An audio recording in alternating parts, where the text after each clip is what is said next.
If you're a business owner, tell me which of these following statements would be the thing you'd like to hear today. A, I need you to speak at South by Southwest to promote your business. B, I need someone to speak on a podcast so that you can promote your business. Or C, I need to hire someone who does exactly what you do. Can I hire you?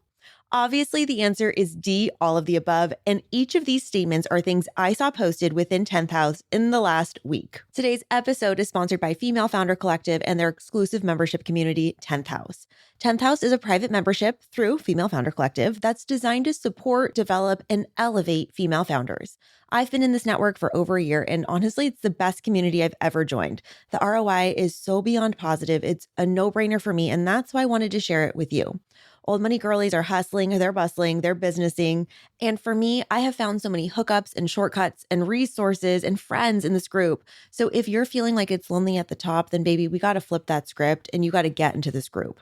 10th House is getting even better in 2024. They're really making it specific to industries. So for example, if you're an agency owner, they're going to connect you and set you up in cohorts with other agency owners. Or if you're in CPG, they'll connect you with other CPG owners, etc. Of course, you'll still be able to cross into the larger group, but the idea is to get into the weeds of it with the people who know your lingo, your issues, your workflows, and get super specific. Applications are now open to join. The current cohort closes at the end of January, so you need to get on this if you want to join me in this amazing group of women, because believe me, you will not regret it. To apply, go to the10thhouse.femalefoundercollective.com. I'm going to put the link in the show notes. And there you're also going to find the code for 15% off of your annual membership. The code is Old Money, all one word. Again, link is in the show notes. It's the10thhouse.femalefoundercollective.com. Code is Old Money for 15% off your annual membership. Please let me know when you join. I would love to see you in there.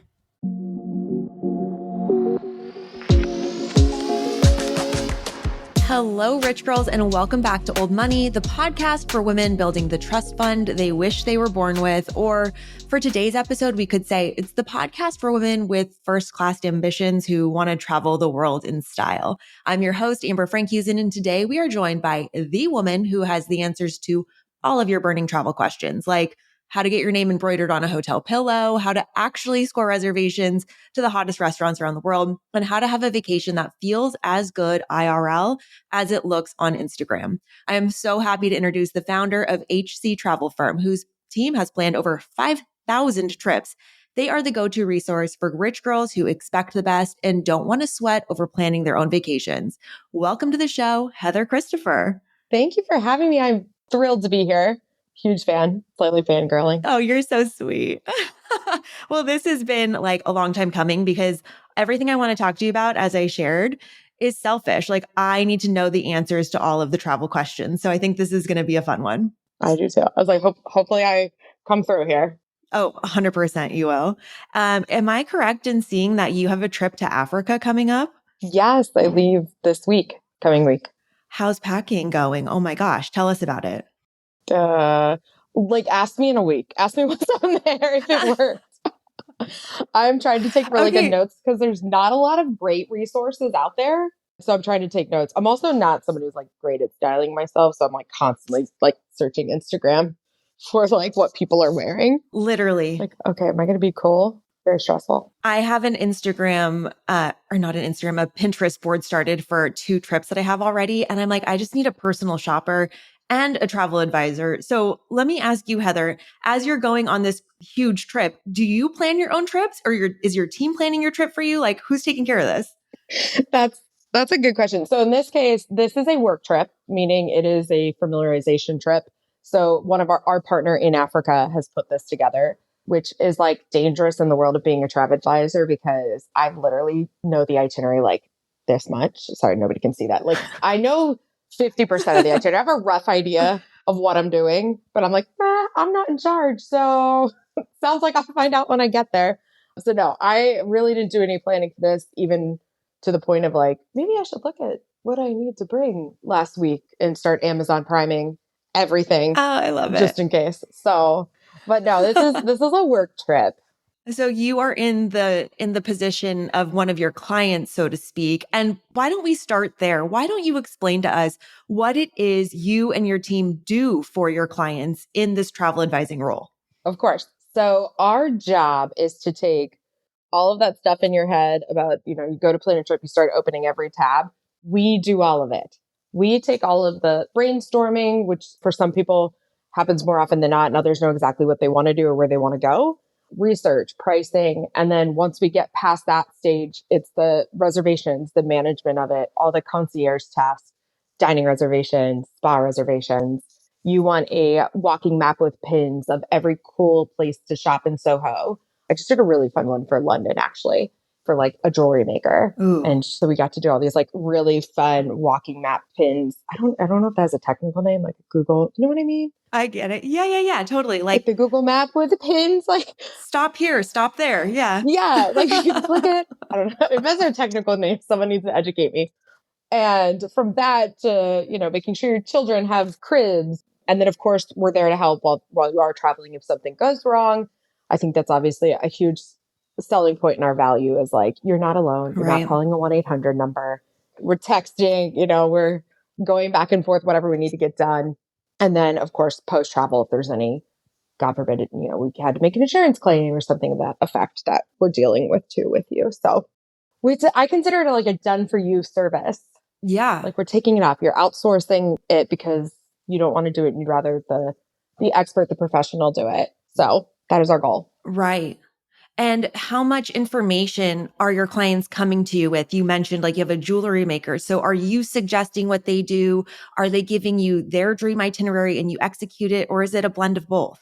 100% blend of both. It really is so client dependent. I would say that we excel best when we're given a lot more of the creative power. Like we can be more creative in the itinerary and we're not being micromanaged. I think that's any job probably, right? Like nobody loves being Right. micromanaged, but I would say that usually like the more somebody just like dumps on us and says it and lets us go to town and do our thing, it turns out better. Like people come to us with really specific needs sometimes too. Maybe they have a child who really, is Harry Potter obsessed. Okay, we'll run with it. Cute. Like, let's do it. Whatever the case may be. I love that. Tell me a little bit more about your clients, like personality or job wise. These are obviously people who are looking for an expert to outsource to. So, like, who are your clients? Where are they coming from? What are their jobs? And how much are they spending on vacation? I feel like it's a wider range than someone may imagine in terms like we have everything from our retirees to our honeymooners and everything in between. So in a perfect world, we're with these clients from honeymoon on. That's like the goal. Like right I now, love that. I know I just had a call this morning with like sweet baby mooners, and this is our 5th trip together. We've done their honeymoon, we've done everything in between, and like my heart is so happy. So it really ranges as far as like most of them are professionals, or we've got dad who's out of the home, mom who's staying home with the kids. Honestly, they're spread across all of the US. I would say in mostly mid-sized or large cities, like being real demographic-y. As far as like how much they're spending, we have the clients that spend at least 10 grand every quarter and they're traveling pretty consistently. And then we have the ones that go all out at 40K plus once a year, and the ones that are like doing little, weekend long trips that are a couple thousand.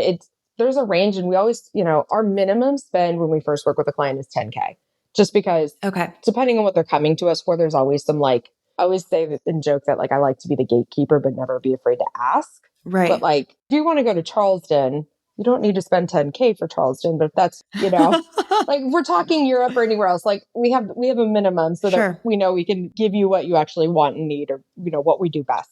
If you're a DIYer to the core, we're probably not a perfect fit anyways. Like if you're someone who like loves hardcore researching every Loves to ounce of it, research, that's loves the tabs. awesome. Yeah.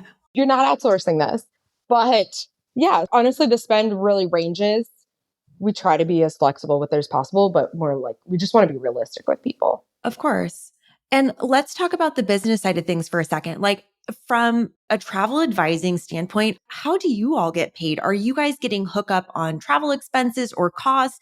Do you pass that on to the client? Do you work on commission? How does this work? Love it. So we do get paid about 2 main ways. Commissions from our partners. So Amber, you and Justin go to the Four Seasons and, we make the reservation for you. They're paying us 10% of the pre-tax amount of your room. Okay. And then the other way is through our fees, which I would say, I think the statistic nowadays is like over 50% of advisors are charging fees now. We've been fee-based for the last 8 years. So we start at $500 for us to do the planning. And then it goes down once you've become a loyal client. But yeah, those are the two ways we make money. So you're working with people who are spending, $10,000 a quarter, $40,000 on a big trip, anywhere in between. You're obviously working with high net worth people or people who have disposable income, and they've likely seen it all, right? So how do you make a trip special or memorable or amazing for these people? My favorite part about travel is people. So to me, it's all in the people. It's whoever I know that I can connect with to make a lasting impression. Like that's to me what travel is all about. You go because, yes, you want to see something beautiful, right? Of course, but you might remember, you like look at the picture and you're scrolling through, share it to Instagram. But what you remember is like the person who took care of you, the grandma you met, the Nona you met who you made pasta with, or whatever the case may be, your driver in Ireland who took you all around for 5 days and basically became your kid's uncle. Like, I don't know, to me, that's at the core of really what this is. It's just all human connection. Like, we want to be, not to be like philosophical, but. No, but that's gorgeous because that's the kind of X factor that you have. You know the people, right? In all of these different places.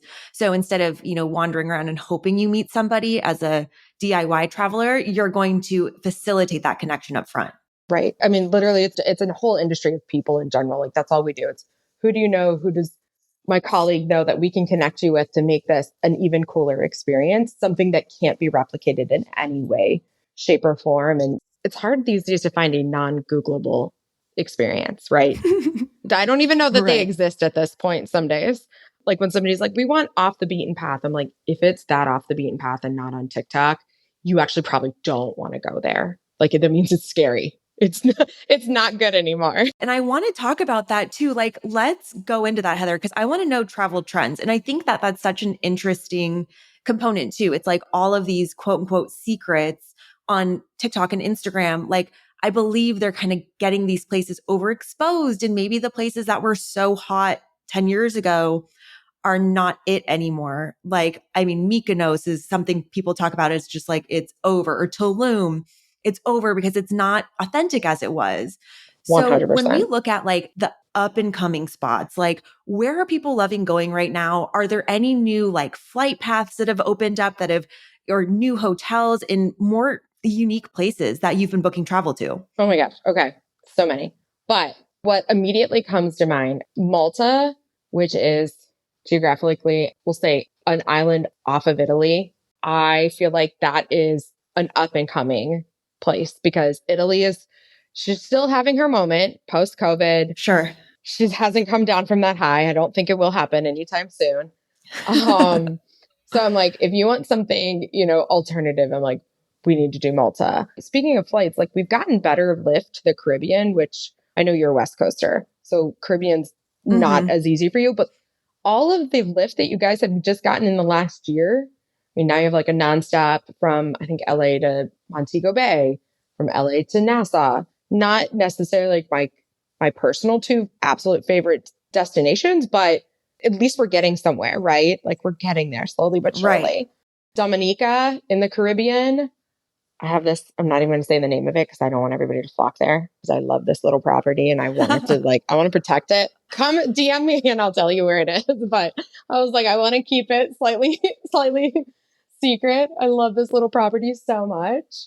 I feel like this is a bit of a regional thing, but I am obsessed with Portugal. And I feel like 90% of the people I talk to are like, oh, I've never thought about Portugal. And I'm like, you're missing out. It's like, it's the best. Yeah. Yeah. And then beyond that, we're seeing we're starting to see more East Africa, which is usually like for a more well-traveled clientele, somebody who's already been to Africa once or has been other places around the world. Like it's becoming more marketed. So people are like hearing it more. And, sometimes it takes, you're a marketer, you could understand this. Like you have to like say it so many times to people, right? And then finally they're like, oh, wait, yes, this sounds interesting. And a couple of other places that I'm curious about too. I feel like Croatia has had this huge resurgence after everybody figured out that's where they filmed the Game of Thrones intro. What else is happening in the Mediterranean that's up and coming? Is like Turkey a good spot to go to? Croatia? Where else are you seeing? So Croatia is still hot. Right above Croatia is Slovenia, Montenegro. If you like Croatia, you need to do Montenegro. Brand new one and only property. That's what I've heard. I love that. Okay. So high on my own list also. As far as like Greece goes, I would do, instead of like Mykonos, you do Paros and Naxos, which are finally getting a few Okay. like luxury boutique hotels that we needed.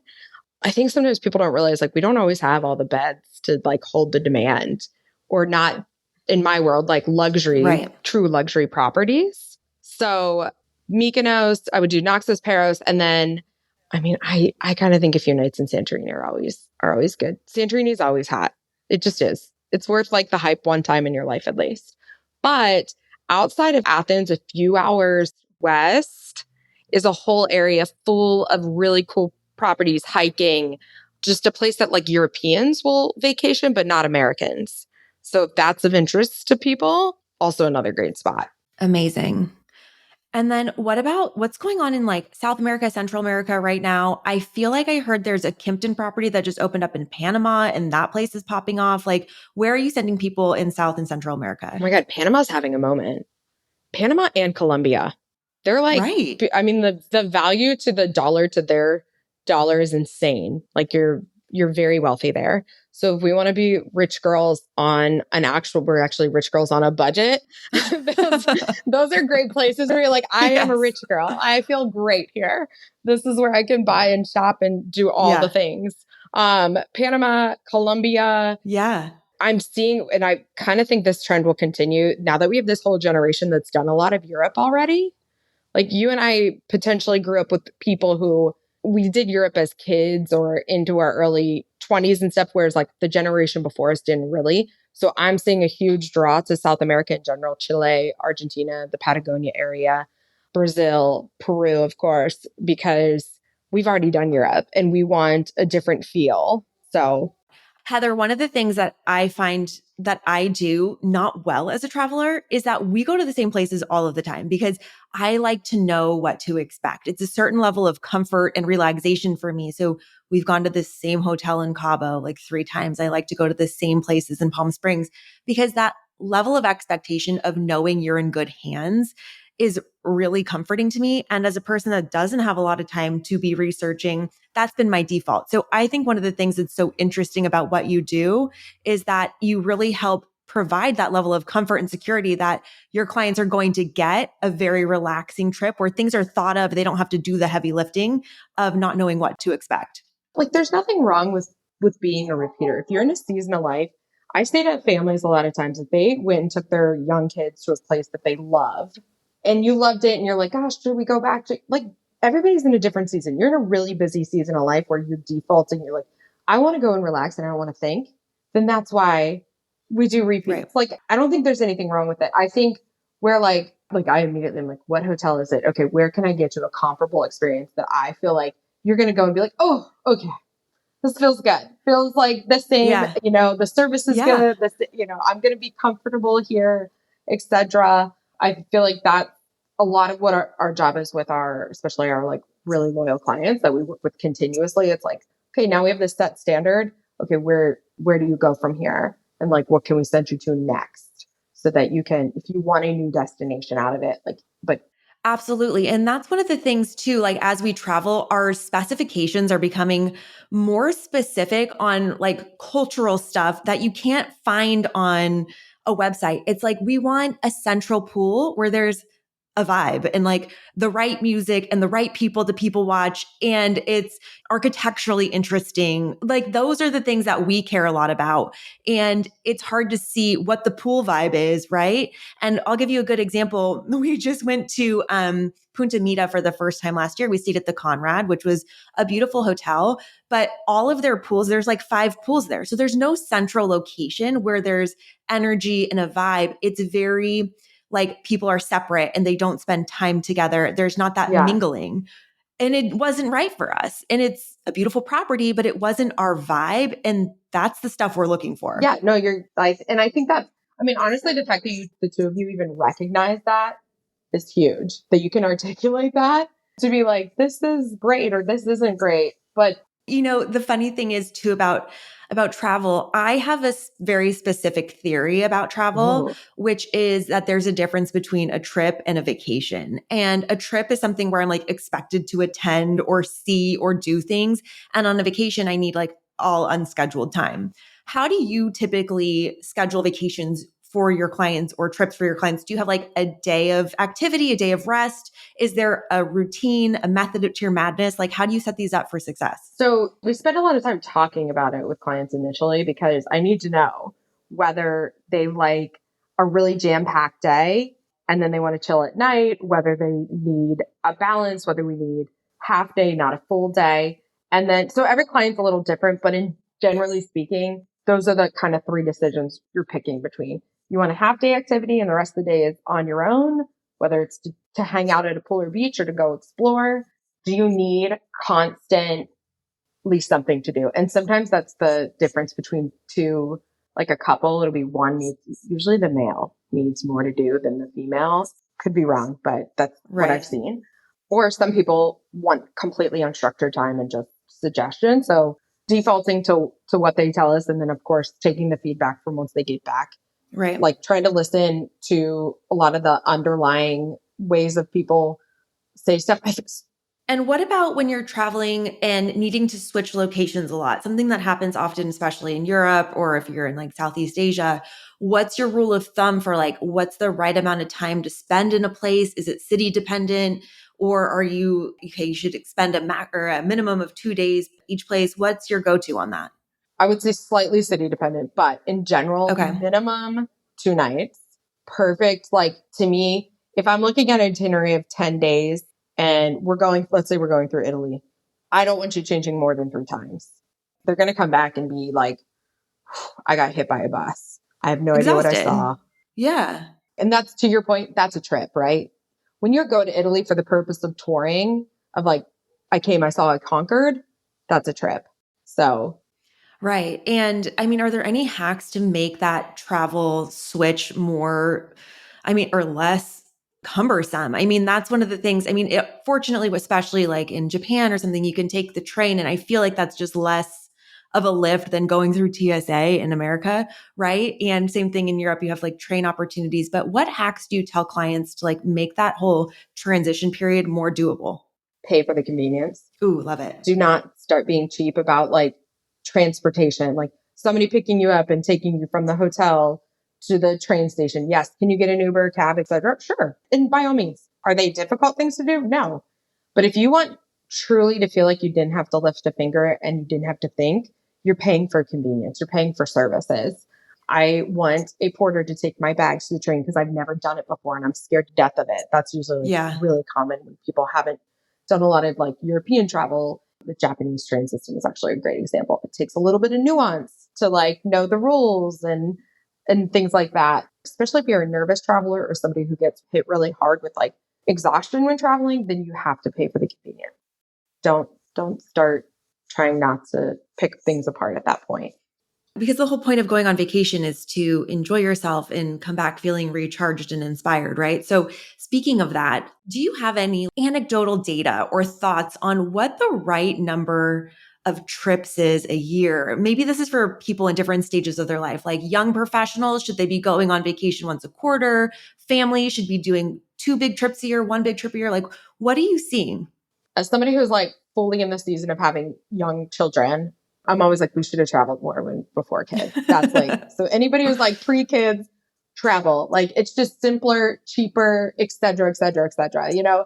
So I'd be like, go while you can. I also try to encourage folks, like when they want to do a fairly big, what we might all consider a bucket list item, they want to do Australia, they want to do New Zealand. I really try to encourage that when they're not post retirement because we have our health typically the younger Yeah. we are. And I've watched too many clients not be able to take the trip or go as far as they originally wanted to because post retirement, we're not physically able, or we have other, life happens to all of us and Right. we have other responsibilities, etc. So I think for families though, getting into that bracket, at least twice a year is ideal. Like if you're a really active family, maybe you're doing a winter ski trip. That's pretty common. And then a summer, we're doing something else, whether it's Europe.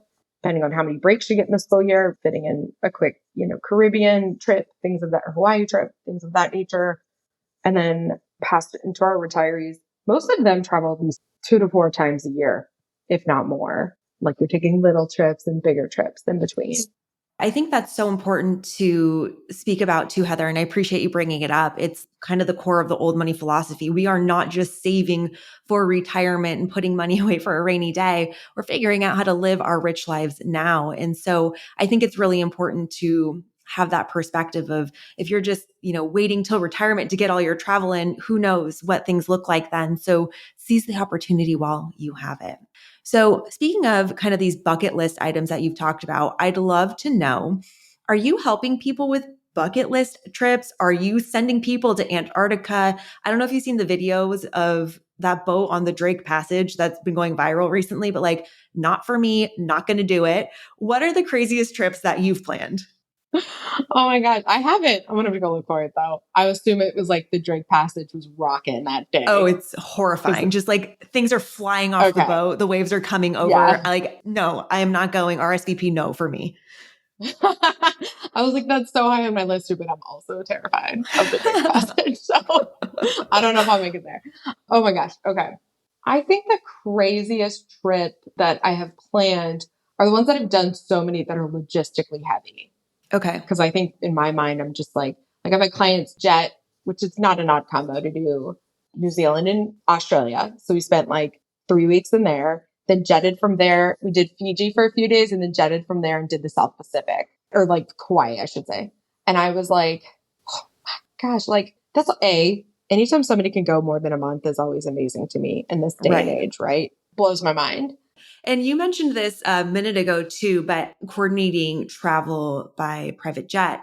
Talk to us about the options that are out there, because I don't think a lot of people know that flying semi-private is actually really achievable, especially domestically now. So when are people going from first class commercial to flying private? Like, what does that look like? How do you help clients in what I believe to be the most cumbersome part of travel is just the getting there? Agree. So I love flying business and I feel like I've done a pretty good job of convincing most people to do that.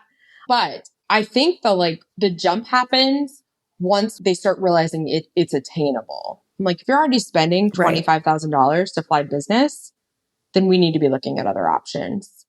And then it's also can be a bit more regional based where you live. Like JSX isn't all over the States yet. It's mostly like middle and West Coast. Like you're fortunate enough to be out in an area where it exists. But I do expect more and more of that to become a thing because more people are flying business class and want that. That was like probably the best part that came out of COVID. I just want to get on, what airline is it that gives you like the pajamas and has the shower? Is that Emirates? Emirates, Qatar does it. There's a few now that all like incredible have that. I know. I was like, I have not showered in the air yet, but I imagine that to be like an interesting experience in general. Just like, 100%. Like this is different. I get scared flushing a toilet on an airplane. I don't know how I would be in a shower, but I think I would definitely need to try it. I don't know. I always feel less anxious when I'm up in business class too, because I'm not the best flyer. Despite having to do it for a job, like I still am like, oh God, Lord help us all, please. Listen up, rich girls. There is a huge mindset gap between those who try to do it all and those who know when and why to hire an expert. The ones who know when to call in support can count on having better results with less effort, especially when it comes to travel. We're talking about the difference between scraping up a last-minute trip together because you're burnt out and need a break, or having an expert team craft the most incredible, exclusive, custom vacation experience that will blow you away and make your Instagram one to envy. I'm proud to share that today's episode is sponsored by HC Travel Firm, a boutique travel agency that crafts flawless trips for families, couples, or solo travelers. This is a huge old money hack, babe. The Rockefeller way is not to waste hours scouring the internet for deals or ideas. Instead, HC Travel Firm acts as your personal concierge to create a comprehensive itinerary for you to review and approve, handling every detail and every reservation from start to finish. All you need to do is pack your most fabulous outfits and jump on that plane. The rest is taken care of for you. Just tell the team what type of trip you want. Anything from a spa retreat in Thailand to a beach vacation in St. Bart's or, I don't know, a wine tasting through New Zealand. or hookups to all the best après ski party in Aspen. It's the HC travel team that's going to be dedicated to providing their clients with the ultimate travel experience around the globe to give you exactly what you're looking for. The HC travel team has a combined 30 years of experience and has planned over 5,000 trips. So they definitely know what's up. They have connections in every major city to make your travel dreams come true. So if you're planning your escape and are ready to take it to the next level, I need you to talk to HC Travel Firm and tell them Old Money sent you. Find them online at hctravelfirm.com or on Instagram at hctravelfirm and let me know where you're going next. Let's shift into a couple of hot tips for our girlies on a budget who are looking to kind of DIY, but looking for a better experience for themselves. So first of all, I'd love if you could shout out some of the hotel chains that you recommend for the great customer service, the best experience, or the better experience. Is there any chains that come to mind? I'm a Four Seasons fan, which I know is like one of the top, of course. Yeah. I love an Amantara property. They're phenomenal. Also, And tell us why. Like, what makes them different? the service. The people are just like, it's comfortable. You feel like you're at home. There's nothing, I walk into the room, there's nothing I need. They have decent hair dryers. That has become like my newest. That's huge. I want a steamer in my room and I want a decent hair dryer. Yeah. Like, no more am I tolerating your crap Conair, little junky one. Like, there's so many boutique properties that are not like anything the Relais Chateau affiliation I'm usually a huge fan of, which a lot of those are boutique, like only one owner. They don't have multiple properties. And I would say not all of them are true 5 stars. They could be 4.5 stars for getting real technical in my head, but they all just have this like good sense of place, wonderful amenities. Nothing is difficult, and people who want to do work. They're all people who show up and actually want to work and do their job well. Yeah. And for people, like I said, who can't afford you yet, but they want to feel more like a millionaire when they travel without using just the 1,000 tabs open on the computer of trying to figure it all out, are there main resources that you point them to? Are there good Reddit pages or Facebook groups with any travel hacks, or should they just go follow you on Instagram? Like, tell us the scoop. Definitely want them to follow us. Try to give as much scoop. Honestly, I don't use Reddit myself. So I feel like, I was like, am I supposed to be using Reddit? Am I missing this? Okay. So my hacks to this are, know what your priorities are. Is it that this trip is a trip, right? Like you're going in with the intent to, you want to see the highlights. You're going to Venice, Florence, Rome, and you're like, I just need to see all the historical and cultural highlights. That's what I'm after. Okay, cool. You can go and literally Google that and find like what consistently comes up, right? If you are going to use, I would say people are going to use TripAdvisor or Google reviews no matter what I have found. But if they're going to use them, my tip is always this: read like the 1 star and the 5 star, look at the dates of them and see what's consistent. Oh, interesting. Okay. Because there might be something, maybe the 1 stars complain about one particular thing. Well, then even if this is the best you can afford, you at least have this expectation of what you're walking into, and it won't come shocked. And that might be a deal breaker and you have to go to the next place. But for food, like I always take the highest and the lowest, and then I'm looking for common denominators if that's what I'm going to be comparing. There's also a really cool app. I just started following it a bit. It's called Amigo, Amigo. That's writers. It's like a whole slew of people that are contributing like their travel favorites. I actually use it for restaurants in cities that like, if I haven't been in 3 years, I'm going to see like what's the hottest restaurant, and like people are usually pretty descriptive, and I have found that to be a solid resource. Okay, you'll have to send me that link and we'll put it in the show notes so people can get access to it too, because that sounds amazing. I love it. Okay, and then one more question before we jump into our rapid fire rich girl questions, and this is a very selfish question. Just engaged, all I care about is our honeymoon. So if you were planning the like no expense spared, like the place, where are we going? Like give me like a hot take, sexy honeymoon fast itinerary. We're probably doing French Polynesia because you're West Coast. Obsessed. Okay. So, but we're doing Four Seasons Bora Bora, and then we're going to the Brando, which is a private island. And that's where we're ending because that place is, everything about it is sexy, and even is the most sustainable. I think it might be the most sustainable property on earth right now, like self-sustainable. Oh, wow. Which is very sexy these days, right? Obsessed. Otherwise, ooh, this is like asking me a favorite child. You know that, right, Amber? Like, I'm like, I don't know. I have so many more questions. I need to know so many other things before I tell you what my answer is. But I was like, do you want to do like safari lodges throughout Africa? Is that sexy to you? We could camp under the stars. Like, could go crazy. But my immediate thoughts are like, okay, sexiest place. The Brando is definitely up there. That I piece love is it. so crazy, over the top. I'm going to Google and then obviously I'll call you in a couple of months. But from now, let's get into our rapid fire rich girl questions, which are the same questions I ask all of our guests. And the first one is just the most perfect thing for you. Speaking of picking a favorite child, what is your personal favorite place to vacation? It's always Hawaii. What island? Oh, the Big Island. That's my favorite. And do you stay at a property, a boutique hotel? What are you doing? We were just there in November. That was our 10th trip. And we did newly done Auberge Manawani and we did the Four Seasons. Okay. And both were phenomenal. I loved them both. Stunning. What is the best investment you've ever made? Traveling with my kids. Honest to God, we're so crazy every single day. So anytime I can be fully focused and be like truly present, I know that sounds very cliche, especially in this day and age, but it's beautiful. It's true. It's like if I'm allowed the gift of actually like focusing on my three girls, that is like an investment always worthwhile. Oh, that's so good. What's a guilty pleasure that you have? I read a ton of smut. Oh, obsessed. Me too. What are you reading right now? Anything, or have you read anything good that I need to check out? I was like, I'll share it with you. Are you following Bubbly Beach Reads or something? No, but I will. I will share it with you because she's obsessed. Great. Yes. I have to say with the smut category, there is no better type of book to read on vacation than smut. So if you've never read smut before, but you're going to be like in a bikini by a pool and you want to have a great time with your husband, your partner, your boyfriend, whatever, a smut book needs to be on your packing list. Absolutely. I just need mindless. Like it's so mindless.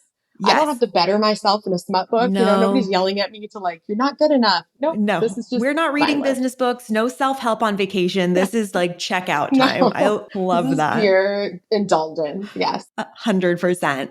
Okay, Heather, what's some advice you would give your 21-year-old self? That you don't know everything. That's what I would tell myself. I would just be like, you don't. You're going to learn so much and every single day you learn something new. And that's just how life goes. Like, this is good. Yes. Just, you're not done growing. And what in your life makes you feel the wealthiest? I'm going to go back to my other answer. When I get to take my kids to, this sounds so bratty. I know that I'm privileged, but when I get to take my kids to a Four Seasons and they finally get to like take something out of mommy's job that she spends so much time doing. And when I get to like have that experience with them, because I'm like, you guys are so freaking lucky. I could have only dreamed of that as a kid. And just getting to show them a world, taking, helicopters, we do all kinds of cool stuff. And like, those are just, it's the best. Like, that's what it's all about for me. So. And that's what it should be all about. I mean, we're living this life and working so hard trying to succeed at work, in our businesses and in our investment accounts so that we can have these experiences that connect us with others and make us feel alive. Like that's what we're doing it for. And that's why I think this conversation today was so important to remind people it's time to book your trips for 2024 if you haven't already. And if you haven't already and you're going to do something big, you need to call Heather. Make sure you follow her and get in touch with her. Heather, where can people find you on Instagram, on the web? Where should they get in touch with you? Instagram is HC Travel Firm. That's our business page, and hctravelfirm.com. I love that. And if you loved this episode, please take a screenshot and share it on your stories. Tag me at Old Money Podcast, tag Heather and her team at HC Travel Co., and let us know where you want to go next. I want to know where your travel plans are this year, your favorite restaurants, your favorite hotels, your favorite things to do. And I'll share it with the class so that we all get some inspiration on what we're doing for 2024. Heather, thank you so much for being on the show with us today. I'm so excited to get traveling with you very, very soon. Thank you. Thank you for having me. Absolutely. Feeling rich? I hope so. Thank you for joining me on this episode of Old Money. If you have questions you want answered, email me at oldmoneypodcast@gmail.com or hit us up on social. We are at Old Money Podcast and I am at your service. If this episode spoke to you, inspired you, helped you, if you took a single note, it would mean the world to me if you could please just take a minute to rate and review the podcast. And if you're not doing so already, subscribe. And if you have friends who like getting rich, please share this episode with them, even if it's just on your Instagram story.